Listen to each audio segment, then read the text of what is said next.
Ladies and gentlemen, so first I would like to thank Nicola Conran and her team for their invitation to make the following talk entitled Blood Rheology and Sickle Cell Disease. So first I would like to talk a little bit about background on blood rheology. So you probably all well know the general physiological law which define blood pressure that is the product of cardiac output by vascular resistance.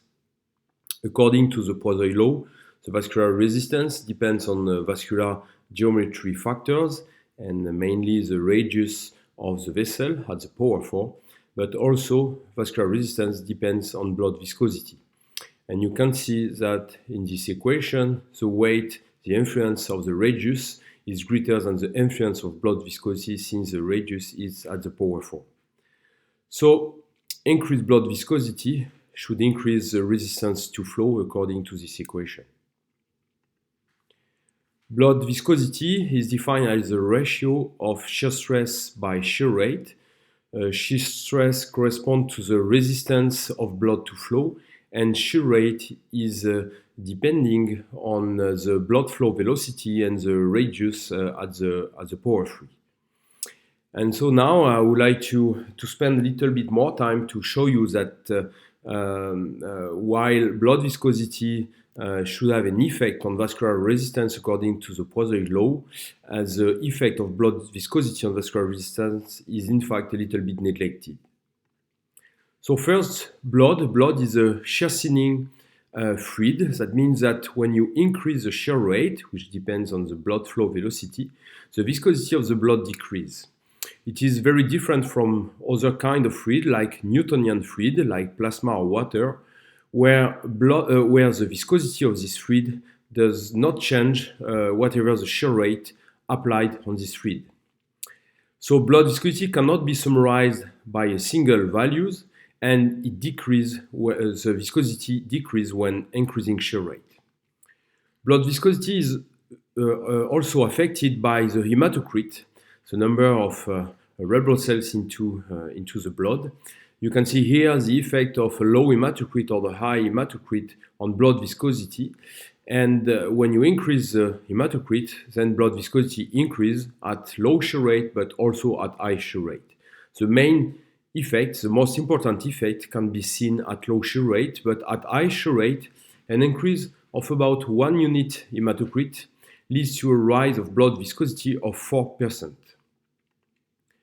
Most of the handbook in physiology and cardiovascular physiology give a tight range of blood viscosity values without giving the corresponding shear rates. But in fact, this does not reflect the reality. It does not reflect the reality because, as you can see here, blood viscosity can take very large values from one patient to another patient.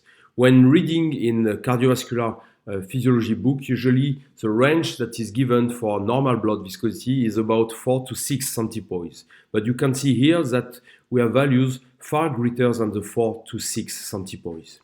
You can see here the blood viscosity of a normal subject without any disease, and you can see the shear thinning properties of blood when increasing shear rate. And you can see here the blood viscosity of subjects living at a very high altitude, in fact in the highest city of the world, in La Rinconada in Peru, and these subjects had an hematocrit of 67%, and you can observe a very high blood viscosity in comparison with the value found in healthy subject. Then I plotted the individual values for patients with sickle cell anemia in purple and patients with hereditary spherocytosis in green. So both patients are anemic, that's why they exhibit lower blood viscosity both at low and high shear rate. But you can see that the behavior of blood viscosity is slightly different between the two patients, since sickle cell anemic patients exhibited a higher blood viscosity than the patients with hereditary spherocytosis, while the hematocrit of the patients with hereditary spherocytosis was greater than the hematocrit in the sickle cell patients. So blood viscosity can take very large values in the general population and in diseases. But as you can see here, for a same subject, the blood viscosity can change depending on the stressful situation the subject is currently living. You have here the values in the resting athletes for blood viscosity, and you can see the same athlete after having performed a short maximal cycling exercise test. And you can observe that the blood viscosity at both low and high shear rates is twofold after the exercise compared to the resting baseline values. And when we ask these athletes to make a short maximal exercise but a running exercise, you can see that the blood viscosity slightly decreased after the exercise compared to resting condition. That means that for a given subject, the blood viscosity can be changed according to the stressful situation is living. But blood viscosity is also affected by the red blood cell rheological properties. That means that the biophysical properties of red blood cells, namely red blood cell deformability and red blood cell aggregation. Here you can see the normal curve for blood from a healthy subject, and you can see the shear thinning behavior of blood when increasing shear rate. But if you replace the normal red blood cells by rigid red blood cells for a same hematocrit, you will observe an increase of blood viscosity at medium and high shear rate. Then the authors of this experiment replaced the plasma by a non-aggregating suspending medium to avoid the formation of red blood cell aggregates, so there is no red blood cell aggregation. And you can see that when you do that, the blood viscosity is lower at low shear rate and also at high shear rate, but the main effect can be seen at a low shear rate. Red blood cell can form aggregate, but this is a reversible process. That means that when you increase the shear rate, you can disrupt the red blood cell aggregate, but then if you decrease the shear rate or the blood flow velocity, then a new red blood cell aggregate can be formed. This is a summary of some information I just provide you, showing that blood viscosity can be affected by several parameters. The first one is hematocrit, with a large effect at low shear rate but also at high shear rate. Plasma viscosity is also a key component of blood viscosity. And then the biophysical properties of red blood cells may modulate blood viscosity, with red blood cell aggregation affecting blood viscosity mainly at low shear rate, and red blood cell deformability at high shear rate. But this figure also shows a correspondence between shear rate values obtained with a viscometer when you do the measurement ex vivo, and the shear rate that you can find in the body in different vascular areas. For instance, in vein, you usually have very low shear rate values, while in arterioles, capillaries, and stenoid arteries, the shear rate is pretty high. But the things are a little bit more complicated because the Poiseuille equation does not take into account the fact that blood viscosity can affect directly the vascular geometry. So that means that there is a relationship, in fact, between blood viscosity and the vascular geometry, while the Poiseuille equation separate these two parameters. In fact, one of the main stimulus of vasodilation is shear stress. Shear stress can promote the production of nitric oxide by activating the enzyme responsible for the production of nitric oxide, the HENOS. And by doing that, you will produce more nitric oxide that may promote the relaxation of smooth muscle cells, leading to vasodilation and to a decrease of vascular resistance.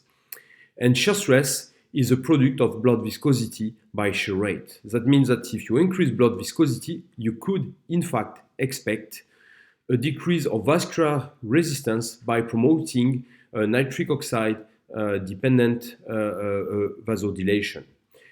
But it could be true, except if your vascular system is not very healthy. If you have endothelial dysfunction, we could imagine that in that case, increasing blood viscosity could in fact result in increased vascular resistance as predicted by the Poiseuille equation.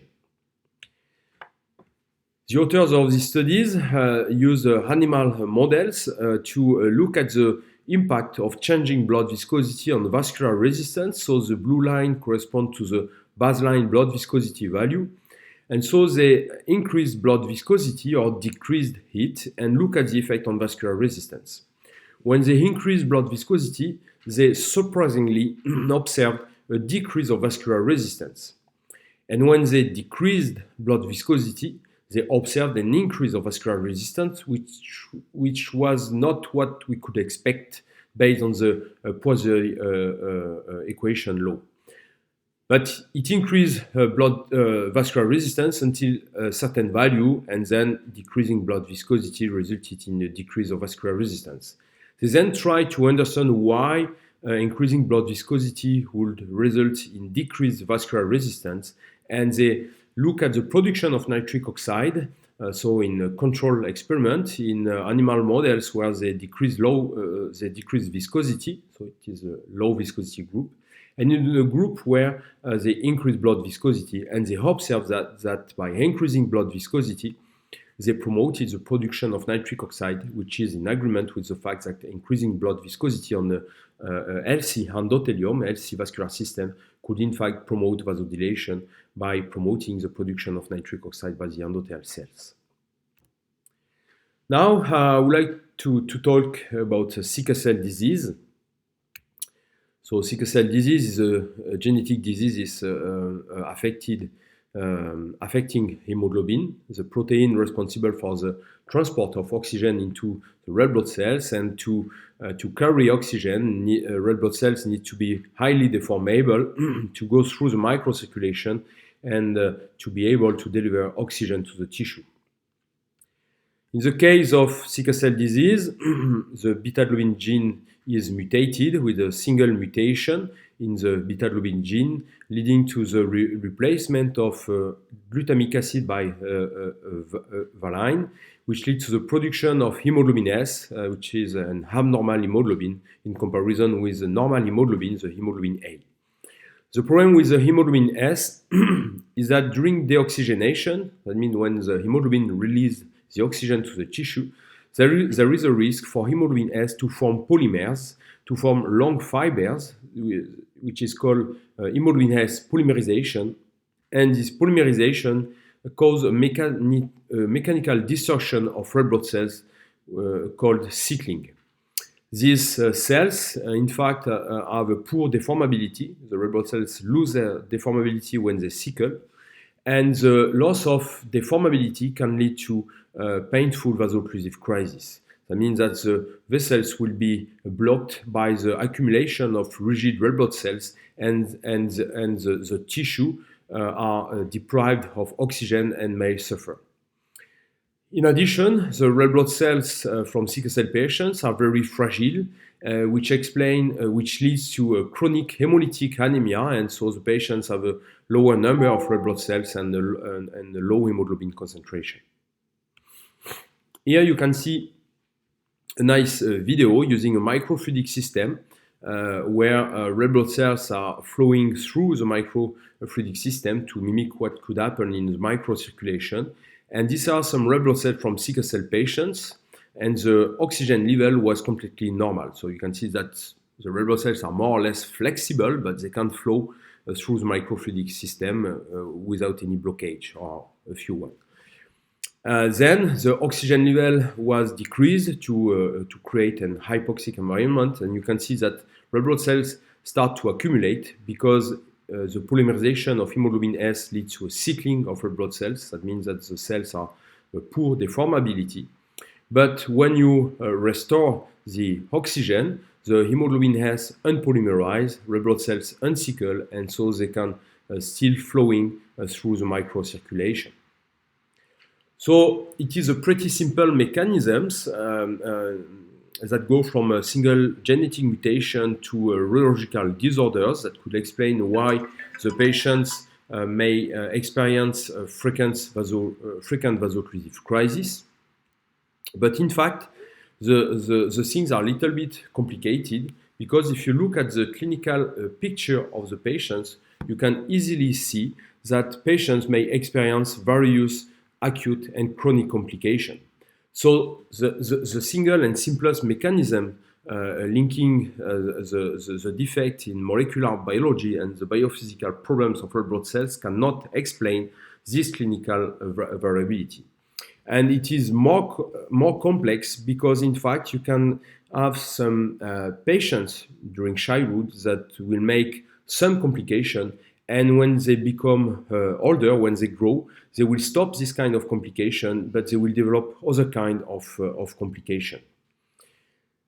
So we decided to look a little bit more on the impact of impaired blood rheology in sickle cell disease and in the clinical variability of sickle cell disease. So we use different kind of device to characterize the blood biophysical properties, and one of them is called ectacytometry.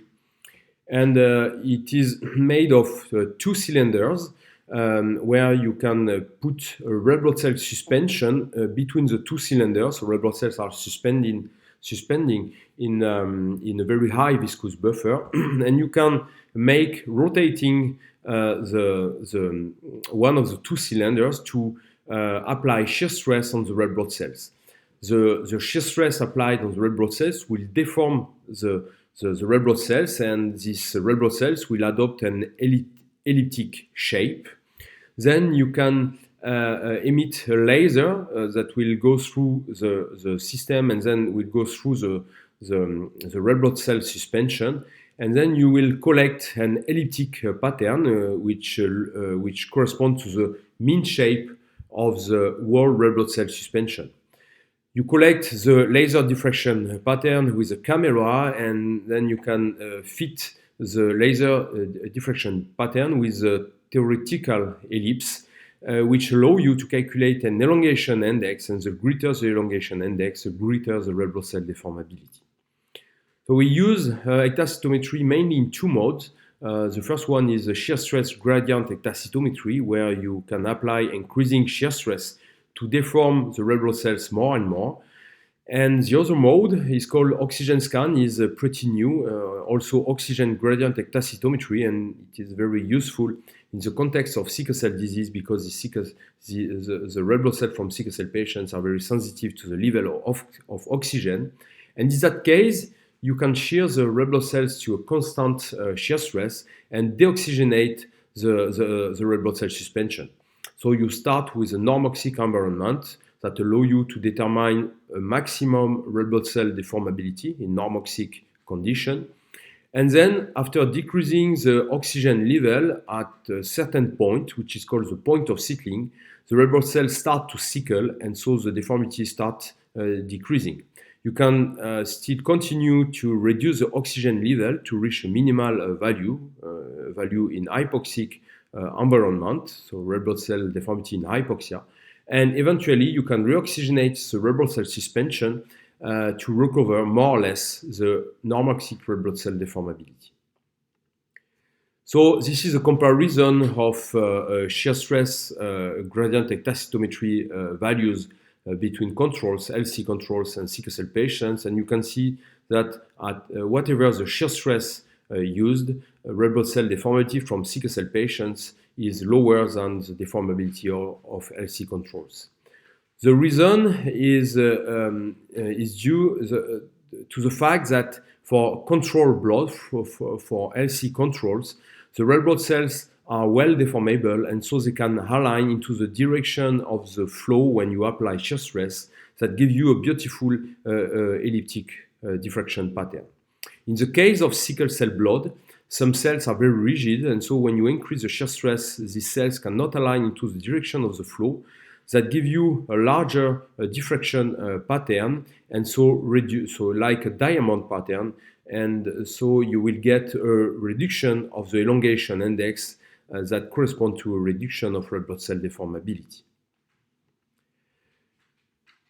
But if you plot the red blood cell deformability, let's say measured at 30 Pascal, you can see that all the patients have different values. This is a plot with the values obtained in 300 homozygous sickle cell patients. You can see the mean values for healthy population. And while some patients have almost good deformability for their red blood cells, some of them have a very reduced red blood cell deformability. And for the same age, you can see a very large variability for the red blood cell deformability. So we decided to investigate whether this variability in red blood cell rheological properties could be related to the clinical variability observed in sickle cell disease. And the second point we tried to answer was about the modulators of this variability of red blood cell deformability. So we decided to compare some sickle cell patients with some complication to patients without this complication. So we did it for preepisms, glomerulopathy, suspected pulmonary hypertension determined by echocardiography, and silent infarct determined by RMI. We also did it for leg ulcers, and the results were exactly the same that for this complication.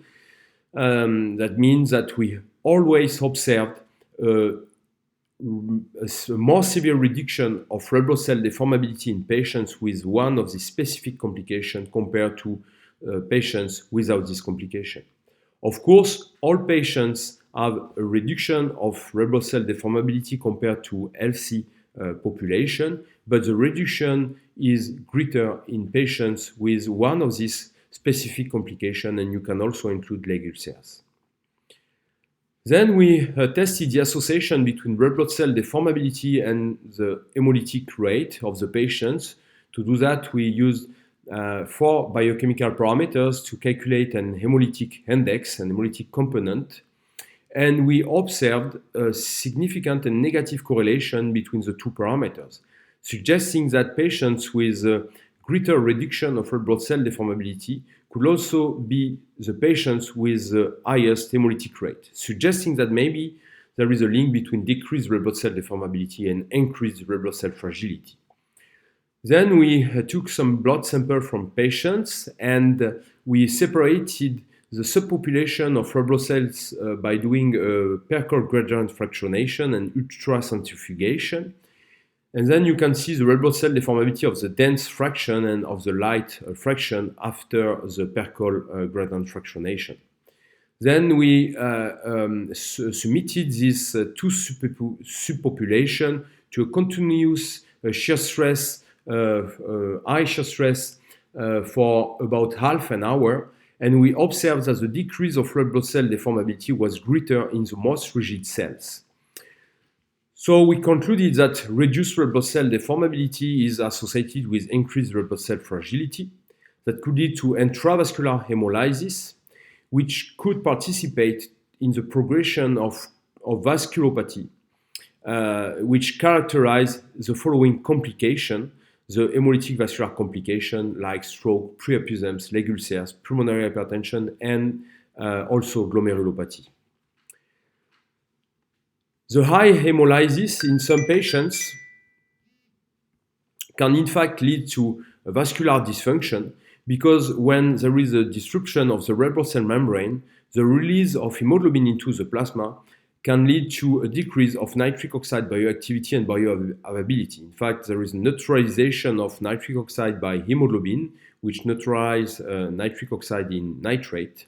And the second point is that when the red blood cell membrane disrupts, there is a release of arginase into the plasma, which may consume the precursor of nitric oxide, that is called L-arginine, which further decreases the nitric oxide bioactivity and bioavailability. So by this way, we demonstrated a link between impaired red blood cell rheology, which is decreased red blood cell deformability, high hemolytic rate, and the development of some specific complication.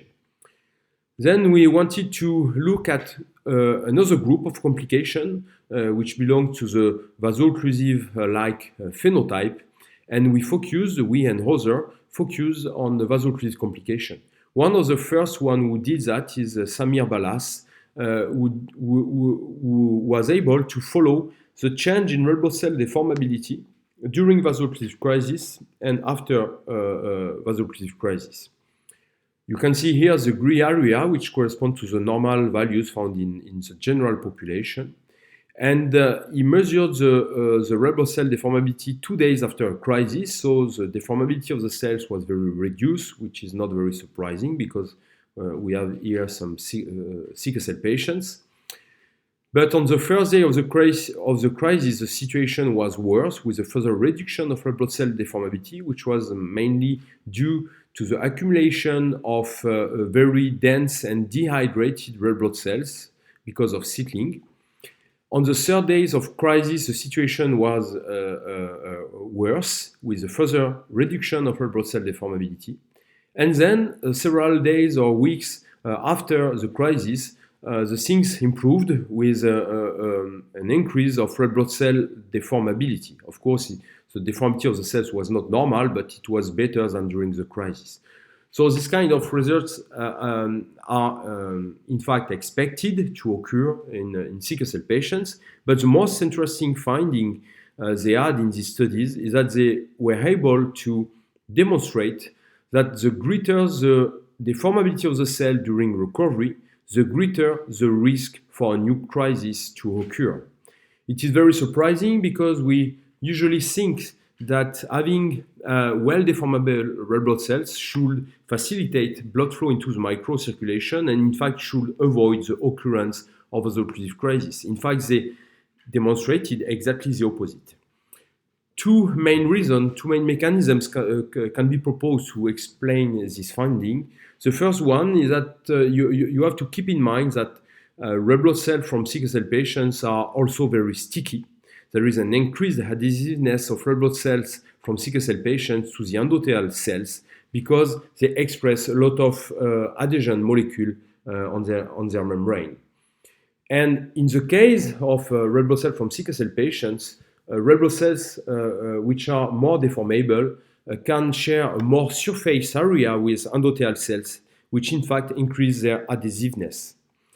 So these mechanisms can explain why increasing red blood cell deformability in sickle cell patients could trigger vaso-occlusive crisis. But you have to keep in mind that this studies was done before patients were receiving hydroxyurea, which is more often the case now.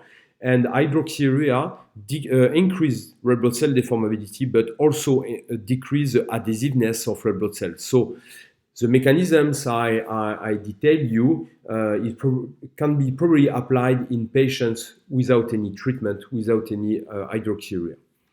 The second point, which can explain why they observe this kind of finding, is that when you have a greater red blood cell deformability, the cells are less fragile, so patients are less hemolytic, and the anemia is less severe, which leads so to increased hemoglobin concentration, but also increased blood viscosity.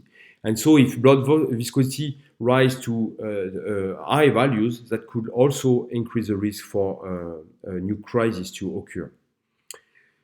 Here we compared children with very few crises since birth and patients with a more severe phenotype, and you can observe that patients with frequent vaso-occlusive crises had greater red blood cell deformability in comparison with children with very few crises. We also compared the same groups with blood viscosity, and we observed that patients with frequent vaso-occlusive crises had greater blood viscosity than patients with a less severe phenotype, and it was explained by the fact that hematocrit and hemoglobin were higher in the patients with frequent vaso-occlusive crises. We also wanted to test the implication of microcirculatory dysfunction in the occurrence of vaso-occlusive crisis. And so we decided to explore the microvascular reactivity at the skin level in sickle cell patients using laser Doppler flowmetry. So we use laser Doppler flowmetry to look at the blood flow velocity And we use a stressful situation. We heated the skin at 42 degrees, which is not painful at all and not dangerous. And when you heat the skin at 42 degrees, you can observe a change in blood flow velocity, showing vasodilation. And in fact, you can see two responses: a peak response, which depends on axonal reflex, and the plateau and delayed response, which mainly depend on the production and release of nitric oxide by the endothelial cells. You can see here the comparison between controls and sickle cell patients, and you can see that the response of sickle cell patients is blunt in comparison with the response of the control individual.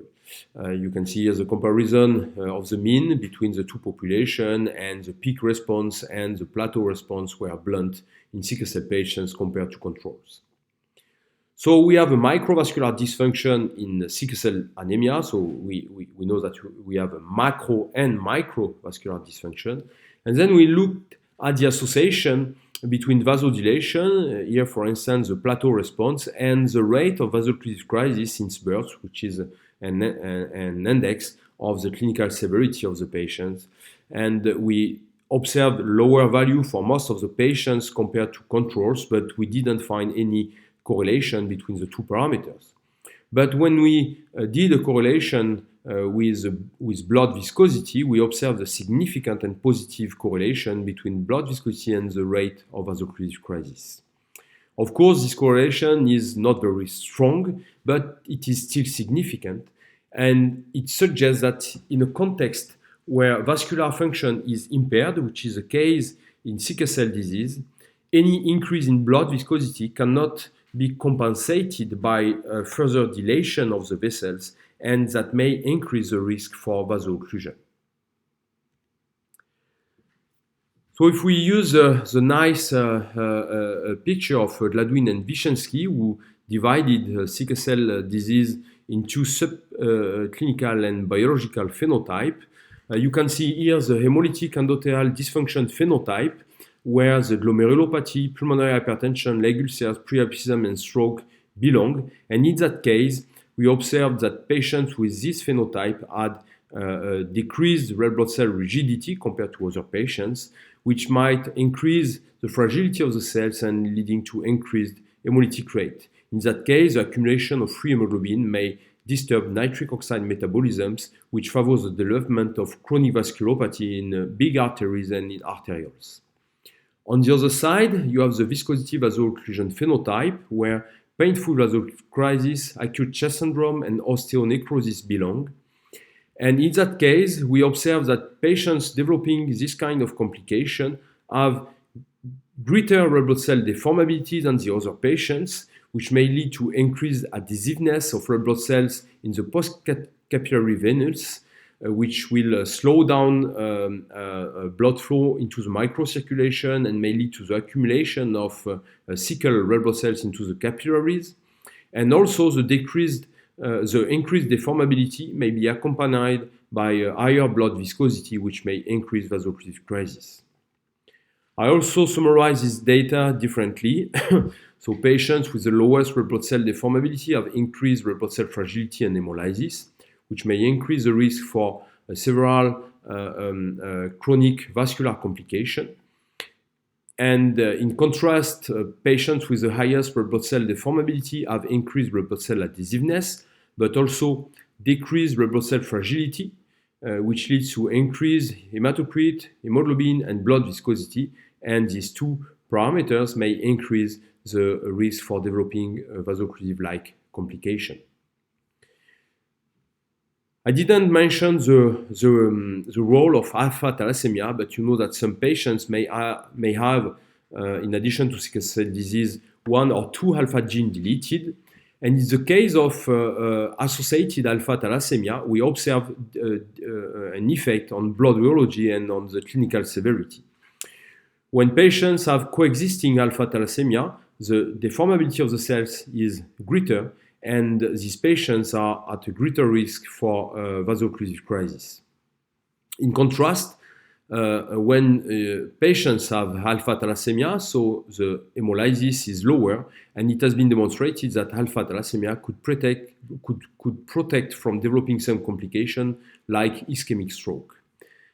During acute complication, usually there is a decrease of red blood cell deformability, an increase of blood viscosity, and an increase of red blood cell aggregations that may further alter blood flow and increase vascular resistance. Now, I would like to spend a few times on the assessment of sickling tendency. So to do that, we use a new mode of ectacytometry, oxygen gradient ectacytometry. So briefly, you can determine the maximal red blood cell deformability in normoxic condition, the minimal one in hypoxic condition, and the point of sickling, which describes the propensity of red blood cell to sickle under deoxygenation. So we decided to look at the association between oxygen scan parameters and the clinical severity, and we did several studies, and we did a multicentric study involving the group of Vivienne Chehan. At that time she was in Houston, and also the group of Utrecht in Netherlands with Minke Raab, Richard van Dijk, and Edward van Beers. And we compare some patients with frequent vaso-occlusive crisis to patients with very few crises, both in adults but also in children. And we observed a greater point of sickling in patients with frequent vaso-occlusive crisis, meaning that red blood cells will sickle at greater oxygen level. And also we observed a lower red blood cell deformability in hypoxic condition. Here you can see the case of young patients admitted for ischemic stroke, and we describe the oxygen scan parameters. You can see here the point of sickling, which was around 70, which is very high in comparison with the mean values usually observed in sickle cell patients. 2 days after the accident, the oxygen scan slightly improved with a decrease of the point of sickling, a better deformability both in normoxia and hypoxia. And 5 weeks and 1 year later, the subject was receiving chronic transfusion therapy, and you can see that, of course, the oxygen scan parameters are improved with no point of sickling because the blood contained both a mix of normal red blood cells and sickle red blood cells. We also decided to compare the oxygen scan parameters between steady state and vaso-occlusive crisis, so in the same patients. And we didn't observe any change in the point of sickling, but we observed a decrease of red blood cell deformability both in hypoxic and normoxic condition, meaning that the change in red blood cell rheological properties during vaso-occlusive crisis reflects the change in the clinical status. But if you look a little bit more carefully at the data, you can see that some patients did not exhibit a decrease of the red blood cell deformability. You have different patients who didn't exhibit a decrease or exhibited just a lack of change. And this is very surprising, but that means that we need a little bit more studies, including more patients, to see if the different behavior of red blood cell deformity during crisis could predict something in the clinical course of the patients. Finally, we recently used the oxygen scan and other techniques to work on the pesicle pathway. So it was a collaborative study done between the group of Nicolas Conran in Unicamp in Brazil, and also with a group of Stéphane Heger in France in Roscoff. And we try to define the proteins that could be responsible for the pesicle pathway. So pesicle has been demonstrated in sickle red blood cells.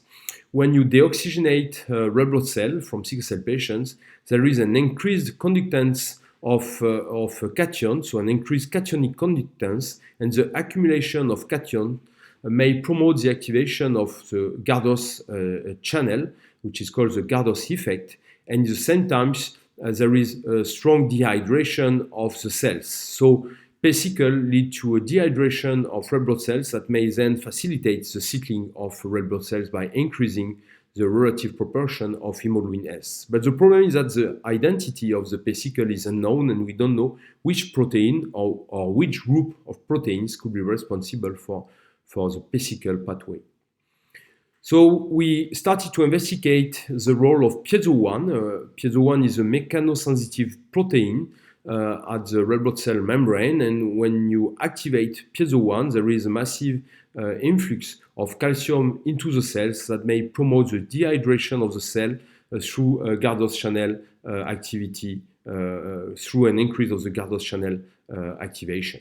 Piezo-1 has been shown to be involved in some red blood cell disorders, not in sickle cell disease, but in other red blood cell disorders, such as xerocytosis, where a gain of mutation in piezo-1 is responsible for severe dehydration of red blood cells and hemolytic anemia. So we decided to manipulate piezo-1 to modulate its degree of activation by using different drugs, Yoda-1 to increase the activation of piezo-1 and GSMTX4 to decrease the activation of piezo-1. So first we check the effect of Yoda-1 and GSMTX4, and you can see that when you use Yoda-1, there is an increase of calcium into red blood cells, while using GSMTX4, we observe the decrease of calcium accumulation. We then look at the change in membrane potential by electrophysiology. So this is a group of Stéphane Heger who did this experiment.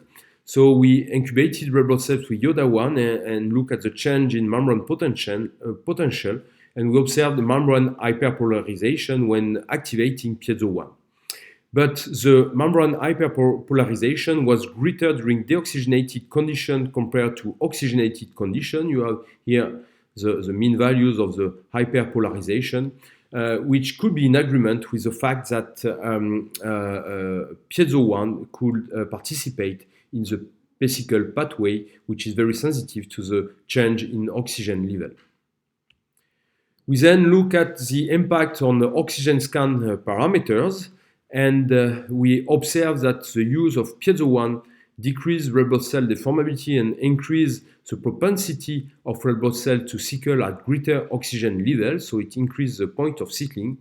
And using the inhibitor of piezo-1 did the opposite, with an improvement of red blood cell deformability and a decrease of the point of sickling. You can see here the comparison of three curves for the same patients. Yoda-1 caused a shift on the right of the point of sickling and the decrease of red blood cell deformability in normoxia and hypoxia.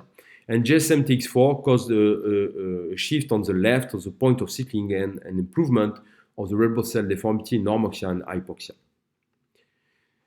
And the group of Nicolas also look at sickling using microfluidic system, and they observe that sickling increased when using Yoda-1, which is in agreement with the oxygen scan finding. So in summary, it seems that piezo-1, when activated, may participate to the dehydration of sickle red blood cells because of an accumulation of calcium, which may activate the Gardner's channel pathway, and this dehydration increases the sickling tendency and decrease the deformability. And then when red blood cell sickle, the sickling will stretch a little bit more the membrane that may further activate piezo-1, leading to a kind of vicious circle between piezo-1 activation, dehydration, and sickling of red blood cells.